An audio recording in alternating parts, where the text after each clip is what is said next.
I knew the way you know a storm is coming before the sky even darkens.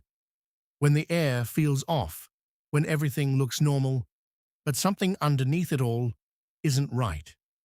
At first, it was nothing I could prove, just silence where there used to be laughter, pauses where there used to be quick replies, a shift so small anyone else would have missed it.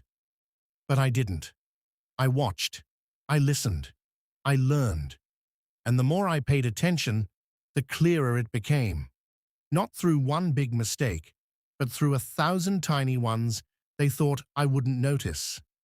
The late night scrolling that stopped the moment I walked in. The smile at the screen that never reached me anymore. The way my name started to sound different when they said it. Like it didn't carry the same weight. Like it was already being replaced. I should have confronted them. That's what anyone would expect, right? Demand answers. Start a fight. Force the truth out into the open. But I didn't. Because something inside me, something cold and steady, told me not to. Not yet. See, people think betrayal is loud. It's not. It's quiet, calculated, careful. And if they were being careful, then I needed to be smarter. So instead of reacting, I adjusted. Instead of asking questions, I started collecting answers. Every glance, every excuse, every "I'm just tired tonight" that didn't quite land right. I let them believe I was oblivious. I played my role perfectly. Still present, still calm, still trusting, at least on the surface. But behind that, I was building something, piece by piece, pattern by pattern, truth by truth. And the craziest part? They thought they were getting away with it. They thought I was the fool in the room. They had no idea. I was already 10 steps ahead, because I wasn't going to scream. I wasn't going to beg. I wasn't even going to confront them. No, I was going to use it. And by the time they realized I knew, it was already too late. It didn't start with a confession. It started with a feeling. That quiet, uncomfortable feeling you try to ignore because the alternative, the truth, is something you're not ready to face. At first, I told myself I was overthinking. Everyone gets busy. Everyone gets tired. People change. Routines shift. Life happens. Right? That's what I kept repeating. But then the small things started stacking up. Not enough to accuse, but too many to ignore. Like the phone. It used to sit anywhere. On the table, on the couch, sometimes even forgotten in another room. Now, it was always face down, always within reach, always protected. And if a notification came in, a quick glance, a subtle shift, sometimes even a slight turn away, nothing obvious, just enough. Then there were the replies. Messages that used to come instantly now took longer. Minutes turned into hours, and when the replies finally came, they were shorter, simpler, colder. Busy. Talk later. Just tired. Simple explanations. Too simple. The kind that don't invite further questions. The kind designed to end conversations, not continue them. I noticed the tone too. Not just what was said, but how it was said. There's a difference between "I'm tired" and "I don't want to talk to you." And once you hear that difference, you can't unhear it. Still, I tried to rationalize it. Maybe I'm expecting too much. Maybe I'm being insecure. Maybe I'm the problem. That thought hit harder than anything else. Because if it was me, then there was nothing to confront, nothing to fix, just something to accept. But then came the routines. New ones, sudden ones, unexplained ones. More time on the phone at night, but angled away. More quick errands that took longer than they should. More moments of distance, even when we were in the same room. Physically close, emotionally, somewhere else entirely. And then it happened. Not a full discovery, not proof, just a crack in the illusion. It was accidental, a moment they didn't plan for, a message that appeared on the screen at the wrong time. Just a glimpse, a name I didn't recognize, a sentence I wasn't meant to see. Incomplete, cut off before it revealed too much, but it didn't need to, because sometimes a fragment tells you everything. The tone was different, lighter, warmer, alive, the kind of tone that used to belong to me. And in that moment, something inside me shifted, not broken, not shattered, just realigned. That's when the doubt stopped being doubt. That's when the questions stopped needing answers. That's when I realized I wasn't imagining it. I wasn't overthinking. I wasn't the problem. I was being replaced. And right there, in that quiet, almost invisible moment, I made a decision. I stopped trusting, and I started observing. I didn't confront them. That's the part people never understand. Because when you know, really know, your first instinct isn't always rage. It's clarity, cold, quiet clarity that settles into your bones and refuses to leave. I remember the exact moment it shifted, not when I first suspected, not when the late nights started stacking up like excuses that didn't quite fit. No, it was smaller than that. A pause, a hesitation before answering a simple question. Who were you on the phone with? And the answer came too fast, too polished, like it had been rehearsed. That's when something inside me stopped reacting and started watching. I became quieter, not distant. No, that would have raised suspicion. I was still present, still attentive, still normal. But inside, I was taking notes, every little thing.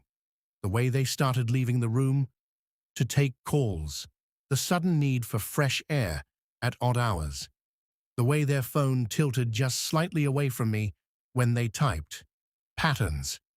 That's what I was looking for. Because lies aren't random. They're repetitive. It didn't take long before the routine revealed itself. Tuesdays and Thursdays, late returns, Sunday afternoons, errands that stretched suspiciously long, and always that same name, flashing briefly before the screen went dark. Not saved, just a number. That alone told me everything. I didn't check immediately. That's the thing about knowing. You don't rush it. You let it come to you. So I waited, I listened, I watched, and when the opportunity finally came, I didn't hesitate.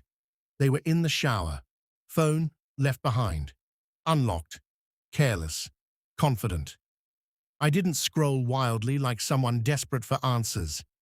I moved slowly, deliberately, like someone who already knew what they were about to find. Messages weren't hidden well, just buried under casual conversations. But once you know what you're looking for, it's impossible to miss. Short messages, careful language, but intimate in ways that don't need explicit words. Can't stop thinking about earlier. Same time next week? That was close. And just like that, it was confirmed. No dramatic reveal, no explosive moment, just quiet, undeniable truth sitting in my hands. I locked the phone, placed it exactly where I found it, and walked away. That night, I cried. Not loudly, not in a way anyone could hear. Just silent tears in the dark, where no one could question me or comfort me, because I didn't want comfort. Not yet. Comfort would weaken the clarity. The next morning, I made breakfast, smiled, asked how they slept, played my role perfectly. They thought silence meant ignorance. It meant strategy. And from that moment on, I stopped being the one who loved blindly. I became the one who knew everything. Once you see it clearly, you can't unsee it. But more importantly, you can't unlearn it. I didn't just know anymore. I understood. And understanding gave me something far more powerful than anger: control. I started small. Screenshots. Not too many at once, just enough to build a timeline. Dates, times, patterns, patterns. Every message became a piece of a larger puzzle. Then came the finances. That's where things got interesting, because people can hide words, but money always leaves a trail. At first, it looked harmless. A dinner here, a random expense there.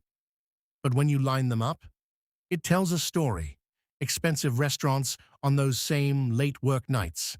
Rides paid for in areas they had no reason to be in.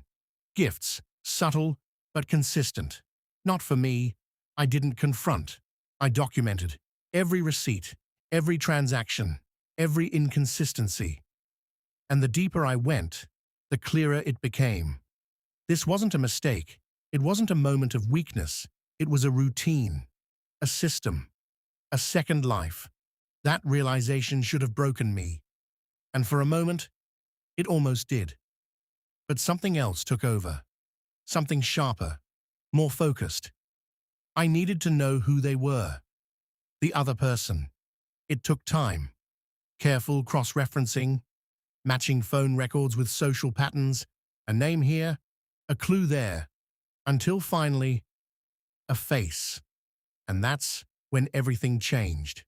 Because the person on the other end, they weren't just some random distraction, they had a life, a reputation, something to lose, a job that required trust, a public image that couldn't survive scandal, a carefully built world, just like mine.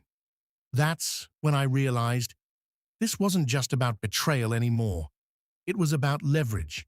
I started documenting everything, not out of emotion, but with intention. Folders, backups, copies stored where no one could erase them, messages, photos, financial trails, call logs, a complete record. Not messy, not emotional, organized, precise, damning. And with every piece I collected, something inside me shifted. The pain didn't disappear, but it evolved. It became discipline. I stopped crying as much, stopped questioning why, because the why didn't matter anymore. The what next did. I studied them both, their habits, their risks, their blind spots, because every secret relationship has one thing in common. It depends on not being exposed. And I held that power now, not loudly, not obviously, but completely. By the time they laughed with me at dinner, by the time they reached for my hand, like nothing had changed, I was already 10 steps ahead. This wasn't about catching them anymore. It was about positioning. And the most dangerous part? They still thought I didn't know. I nodded, like it made perfect sense. But I had already seen the call log. And just like that, a pattern began to form. Not just of what they were doing, but how they lied. Because lies have signatures. Some people over-explain. Some get defensive. Some keep it short and safe. They did something more dangerous.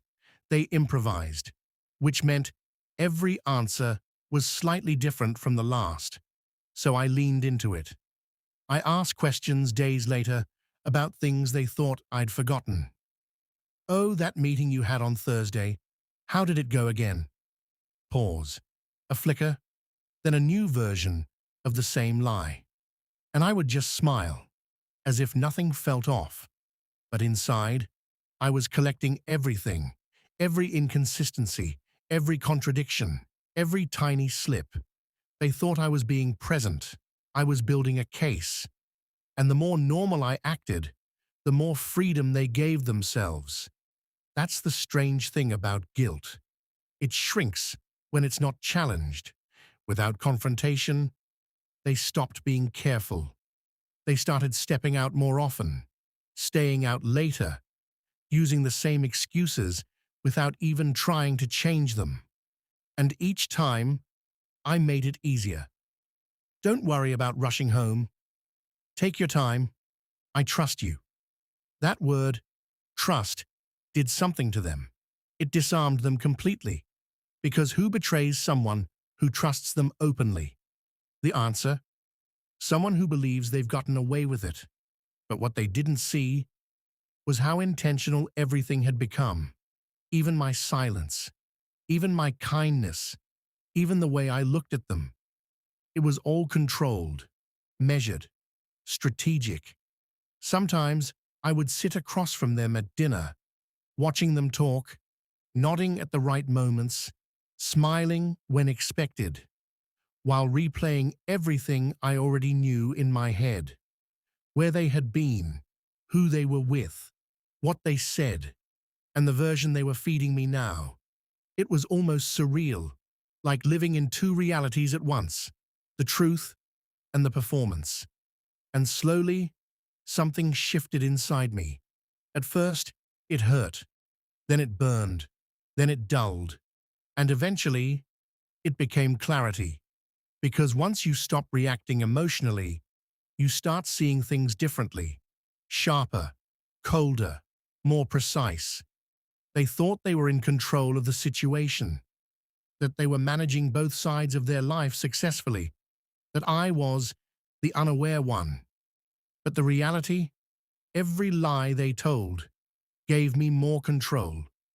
Every excuse gave me more leverage. Every moment they felt safe, they dug deeper. There's something unsettling about watching someone sabotage themselves while believing they're winning. You don't even have to push. You just let them continue. And the deeper they went, the easier it became for me to detach. Because I wasn't guessing anymore. I wasn't suspicious anymore. I knew, completely, undeniably. One night, they looked at me and said, "You've been different lately, in a good way." I smiled. "Have I?" They nodded. "Yeah, calmer, more understanding." Understanding. That word almost made me laugh, because what they were really saying was, "You're easier to deceive now." And I let them believe it. By then, I had stopped seeing their lies as betrayal. I started seeing them as tools, information, pieces, and that's when the realization hit me, clearer than anything else up to that point. The more they lied, the more they trapped themselves, not because I was forcing them, but because I was giving them space to keep going. They weren't hiding anymore, they were exposing themselves, and I wasn't reacting, I was preparing. Once the emotions settled, strategy took over, because knowing the truth is one thing. Being ready for what comes next, that's something else entirely. I stopped thinking like a partner. I started thinking like someone who might have to leave. Without warning, without chaos, without losing everything. The first shift was quiet, invisible. I began separating what was mine from what was ours. Not dramatically, not in a way anyone could notice. Just small, deliberate steps. I opened a new account. Not out of fear, but out of preparation. Money started moving slowly. Not enough to raise questions, just enough to build independence. I reviewed everything, shared expenses, savings, commitments. Things I used to ignore suddenly mattered. Because betrayal doesn't just affect emotions, it affects stability. And I refused to be caught unprepared. There's a different kind of calm that comes when you know you can stand on your own. It's not loud, it's not emotional, it's steady. I also started paying attention to details I once trusted blindly. Documents, access, ownership. Nothing obsessive, just awareness. Because power isn't about control, it's about not being vulnerable where it counts. At the same time, something deeper was happening internally. The attachment began to loosen. Not overnight, but gradually, like a thread unraveling. I stopped reaching for them emotionally, stopped expecting honesty, stopped believing in the version of us that used to exist. And the strangest part? They didn't notice. Because on the surface, I was still the same, still present, still kind, still engaged. But underneath, I had already stepped back. I stopped seeing them as mine. That realization didn't come with anger. It came with acceptance. Because once trust is gone, ownership disappears with it. They became someone I observed, not someone I depended on. And that distance, it gave me clarity. I started thinking beyond the relationship. What I wanted, what I deserved, what I would do if I walked away. For the first time, the idea of leaving didn't feel like loss. It felt like an option, a controlled one. And that's when the plan began to take shape. Not revenge, not chaos, not emotional reactions. A structured ending. I mapped it out mentally, what needed to be in place, what timing would matter, what conversations would eventually happen. But there was no rush. That was the difference. Because while they were still living in the illusion, I was already preparing for reality.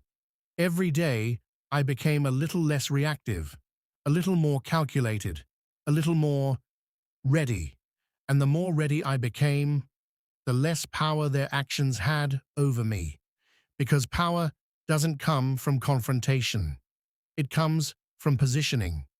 One night, as they sat beside me, completely unaware of everything unfolding beneath the surface, I realized something that changed everything. I wasn't waiting for the right moment anymore. I was creating it. I wasn't reacting to betrayal. I was designing the outcome. And when that truth settled in, it brought a calm that felt almost dangerous, because by then, the ending wasn't uncertain anymore. It was inevitable. I wasn't reacting anymore, I thought quietly, watching them scroll through their phone like nothing was wrong.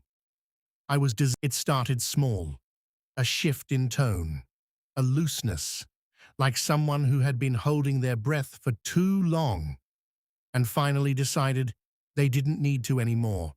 They stopped double-checking their story, stopped covering the little details, and that's when I knew they had crossed from fear into confidence. And confidence is loud. At first, it showed in the schedule. They used to space things out, carefully, strategically. 2 late nights in 1 week, then 3.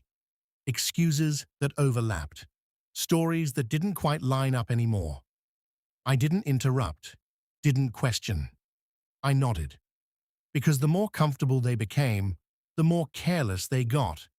And careless people don't realize they're leaving doors open. The phone used to be guarded like a secret vault. Face down, always within reach, never unlocked around me. It buzzed on the table, screen lighting up without urgency, names popping up, notifications lingering just a little too long. One night, they left it in the kitchen, unlocked, just sitting there.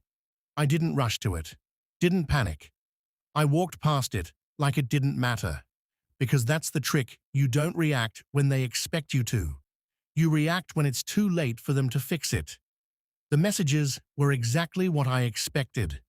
Nothing dramatic, nothing cinematic, just patterns, familiar words, inside jokes, future plans. That part almost made me laugh, because while they were planning a future, I was documenting a past they wouldn't be able to escape. And the affair partner? They got bold too. No longer just a shadow behind the scenes, they started calling more, at riskier times. Sometimes, when I was right there in the row, there was one moment, one almost exposure that could have ended everything early. We were sitting together. Quiet night. TV on, volume low. The phone rang. Not a message, call, and the name flashed. Not saved, but familiar. I saw it. They saw me see it. For a split second, everything froze. That thin line between truth and collapse, right there. They declined it. Too quickly, too nervously. Then came the recovery. Oh, wrong number.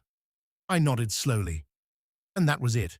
No argument, no confrontation, just silence. But I could feel it, the shift in them, that flicker of fear, because for the first time, they realized they might have slipped. But here's the thing. When someone almost gets caught and escapes, they don't become more careful. They become more confident, because in their mind, they just proved they can get away with it. And that's when the real mistakes begin. Outings got longer, stories got weaker. They stopped asking if I'd be home, stopped checking if I noticed. It wasn't just secrecy anymore, it was arrogance, the kind that whispers, "You'll never figure it out." And that's when I understood something clearly. They weren't hiding from me anymore. They had stopped seeing me as a threat, which meant I was exactly where I needed to be. Invisible, harmless, overlooked. And that's the most dangerous place to start, because while they got louder, I got quieter. While they got bolder, I got sharper. Every detail, every pattern, every slip, stored. Because loud people don't just make mistakes. They make predictable ones. And predictable mistakes, they're easy to trap. The idea didn't come all at once. It formed slowly, piece by piece, like everything else. Because a good trap, it doesn't feel like a trap. It feels like an opportunity, something they want to walk into. So I gave them one, an event, big enough to matter, public enough to pressure, a celebration.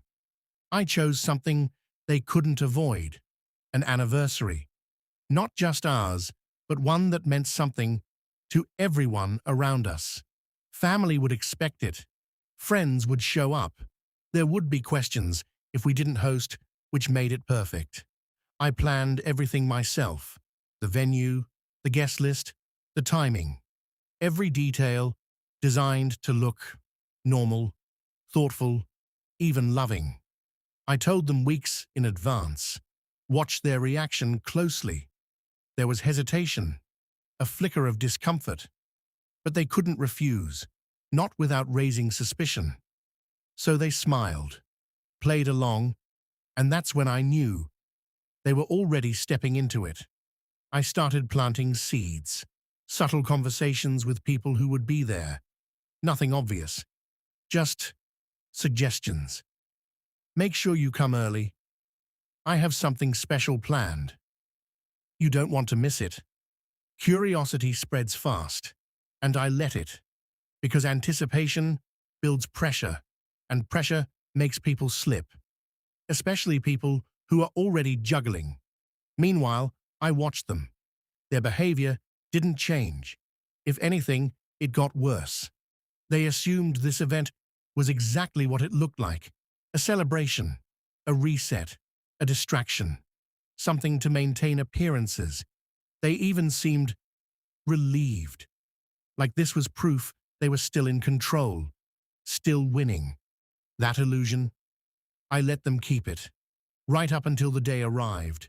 The room was perfect, lights warm, music low, people smiling, laughter filled the air. It looked like everything a celebration should be, and that's what made it so dangerous, because no one expects a storm in a place like that.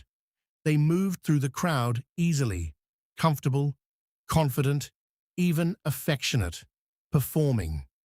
I watched it all from a distance, composed, every piece exactly where it needed to be. And then the affair partner arrived, not invited directly, but expected, because patterns don't lie.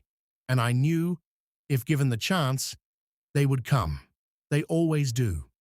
The moment they walked in, something shifted. Not obvious, not loud, but there. Attention beneath the surface, glances exchanged, subtle movements, energy tightening. And I saw it, that tiny crack in their confidence, because suddenly this wasn't controlled anymore. Too many variables, too many eyes, too many chances for something to go wrong. But by then, it already had, because what they didn't understand was simple. This wasn't a celebration. It was a stage.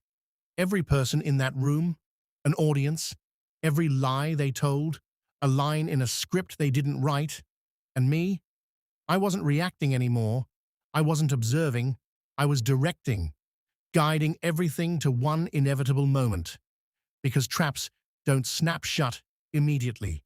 They tighten slowly, quietly, until there's nowhere left to move.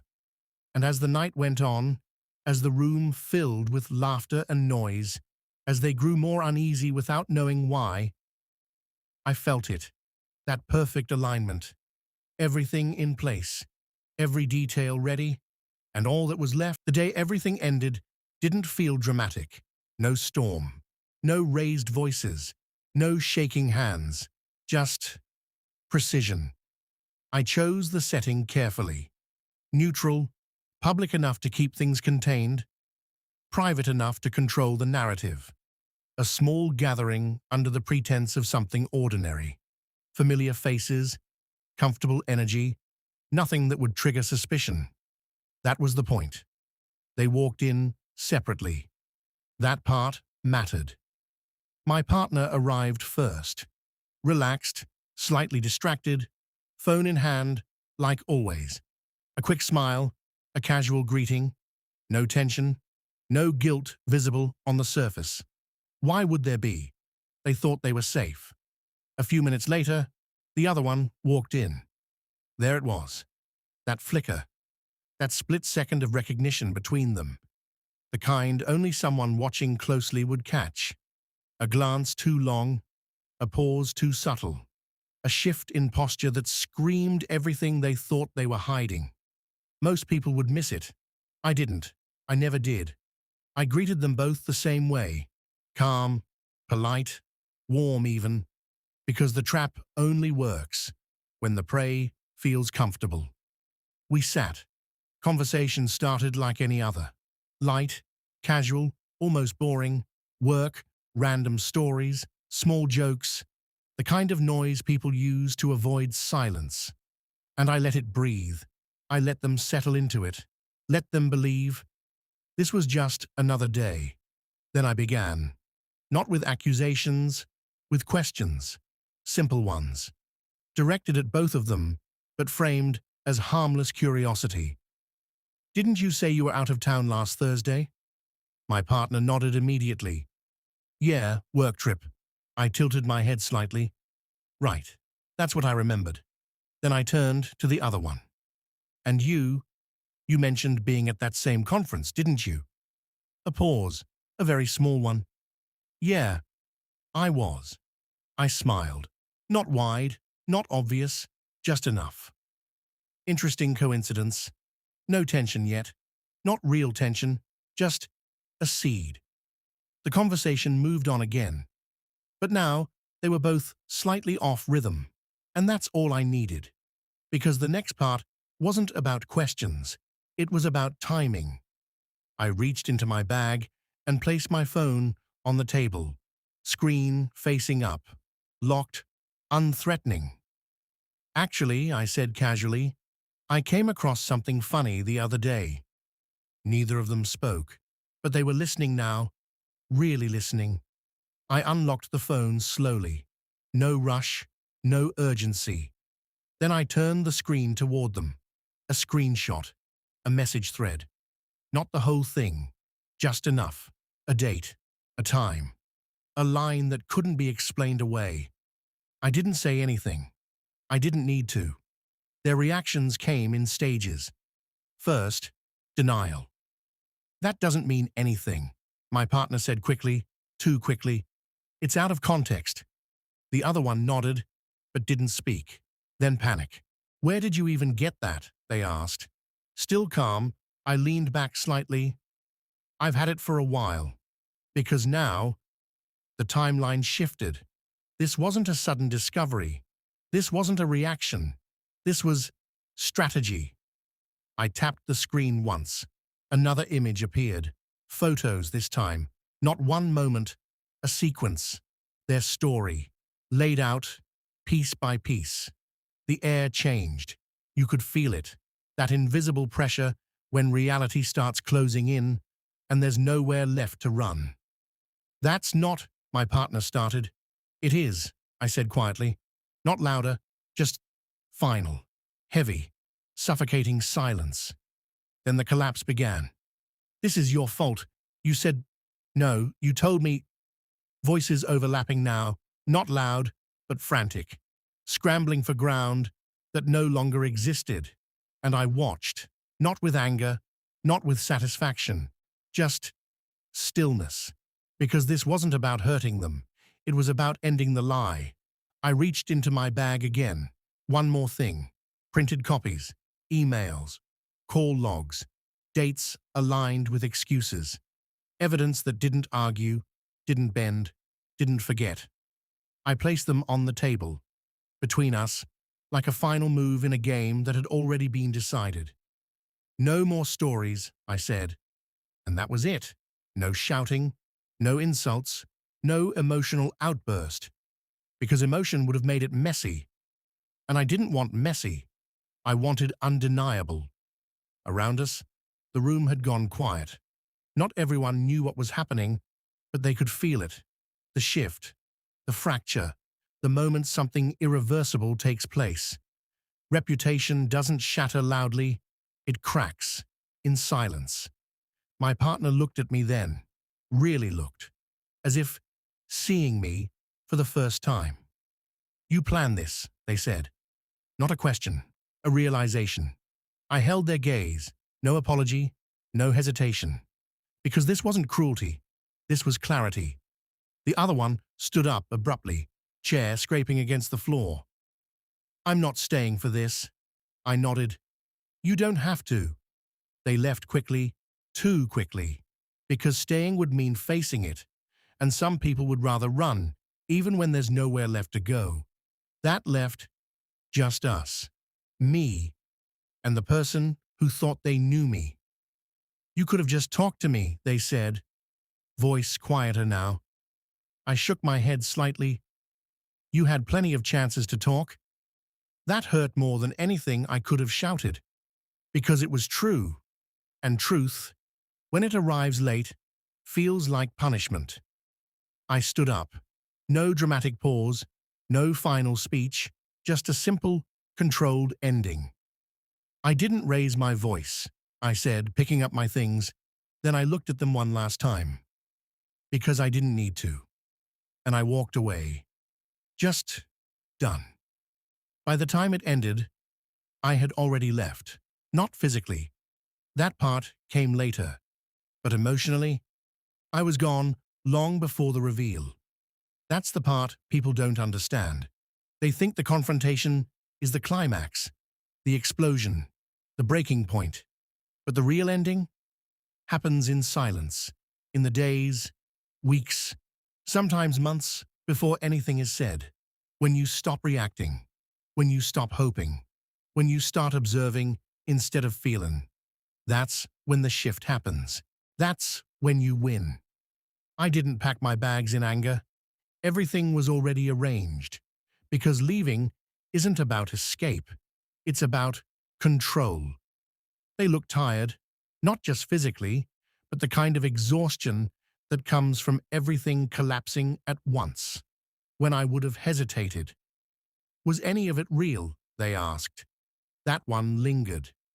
Not because I didn't have an answer, but because I did. And that's what made it matter. That's what made it worth walking away. Because something real deserves better than what it became.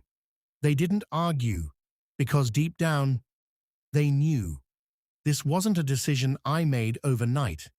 This was something I built, like everything else. A moment where the past and the future stand in the same space. And only one of them gets to move forward.